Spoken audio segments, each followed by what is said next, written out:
I still can't believe how one night, one mistake destroyed everything. My name is Rachel. I'm 31, and a few months ago, I had a one-night slip in a hotel room that cost me my marriage.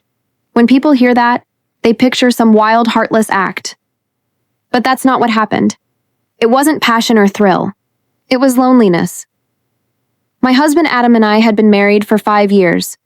We were that couple everyone envied, travel photos, matching mugs, inside jokes. But behind those smiles, we were falling apart. Adam had taken a promotion that moved him into a different city 3 hours away. Just for a year, he'd said. It'll set us up financially. I agreed because that's what supportive wives do. For months, we lived on calls and text messages. At first, he tried.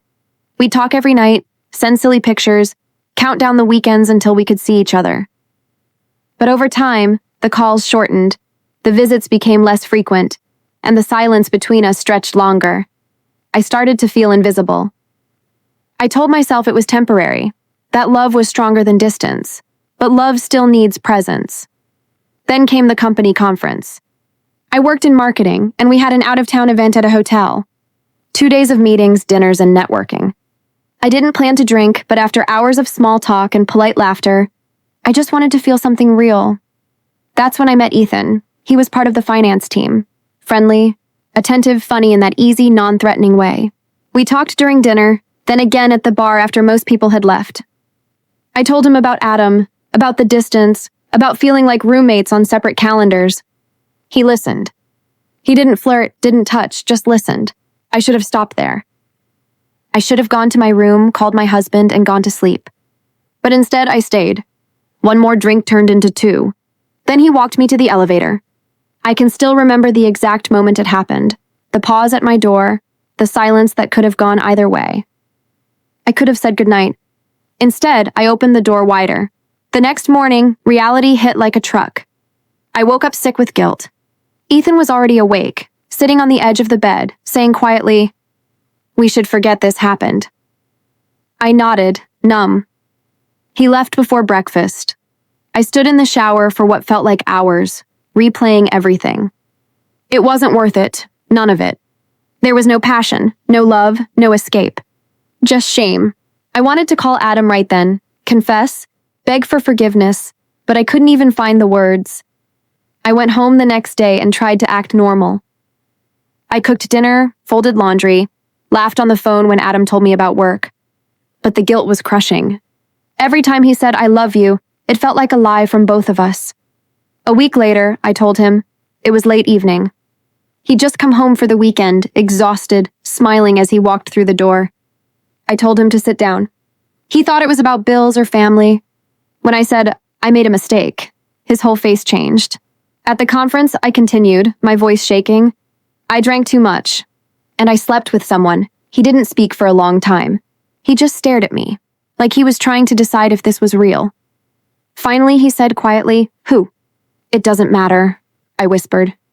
"It matters to me," he said, his voice breaking. When I told him the name, he closed his eyes and exhaled slowly. Then he stood up. "I need air." I followed him outside, pleading, crying, saying it was a mistake, that I'd been lonely, that it meant nothing. He didn't yell. He didn't call me names. He just said one sentence that shattered me. "I don't think I can ever unsee this, Rachel." We spent the next 2 days in silence. He slept in the guest room. I tried to give him space, hoping he'd come around, hoping our history would outweigh my betrayal. But on the 3rd morning, he came into the kitchen with a packed bag. "I want a divorce," he said simply. I begged. God, I begged. "Please don't throw everything away for one mistake." He looked at me, tears in his eyes. "You threw it away when you opened that door." Then he left. I watched his car disappear down the street, and that was it. Just like that, 7 years turned into memory. The days after were unbearable. I couldn't eat, couldn't sleep. I called him 100 times, left messages he never answered. When the divorce papers arrived a month later, I signed them without fighting. I knew I deserved it. Ethan left the company shortly after. I never spoke to him again. There was nothing left to say. Now, almost a year later, I still wake up sometimes expecting to hear Adam in the kitchen making coffee. The house feels too quiet. I deleted our photos, but I can't delete the sound of his voice saying goodbye. People always ask why I told him. You could have kept it secret, they say. But that's not who I am. I couldn't live beside him pretending nothing happened. He deserved the truth, even if it destroyed me. If I could go back, I'd make 1,000 different choices. I would have called him that night, asked him to come home sooner, begged him to fight for us before I broke everything. But life doesn't give do-overs. It only gives consequences.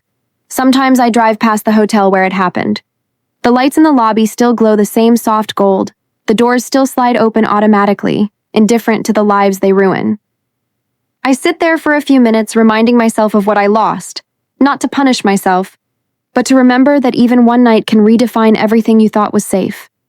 If you're listening to this and thinking about making a choice you'll regret, stop. Walk away, go home. Fix what's broken before you create something that can't be repaired, because guilt is heavy, but losing someone who loved you purely is heavier. Before you find out what happens next, make sure to hit that subscribe button.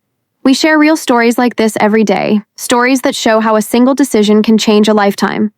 Subscribe now and don't miss the next one.